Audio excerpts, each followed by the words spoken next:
అందరికీ నమస్కారం. మన గోల్డెన్ ఛాంప్స్ ప్రేక్షకులకు స్వాగతం. శ్రీ నాగాష్టకం ప్రారంభం. అనంతం వాసికిం శేషం పద్మనాభం చ కంబలం శంఖపాలం ధృతరాష్ట్రం తక్షకం కాళియం తదా. అర్థం: అనంతుడు, వాసికి, శేషుడు, పద్మనాభుడు, కంబలుడు, శంఖపాలుడు, ధృతరాష్ట్రుడు, తక్షకుడు, కాళీయుడు అనే నాగదేవతల పవిత్ర నామాలను భక్తితో స్మరించడం వల్ల నాగదేవతల అనుగ్రహం కలుగుతుందని ఈ శ్లోకం చెబుతుంది.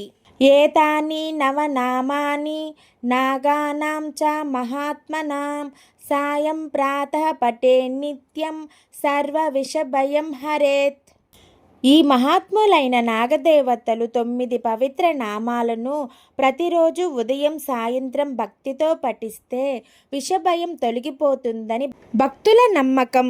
ఆ నాగదేవతల అనుగ్రహం, కరుణ, కృప, కటాక్షం మీకు, మీ కుటుంబానికి ఎల్లప్పుడూ ఉండాలని కోరుకుంటున్నాను. ఈ వీడియో నచ్చితే లైక్, షేర్, సబ్స్క్రైబ్ చేయండి. ధన్యవాదాలు.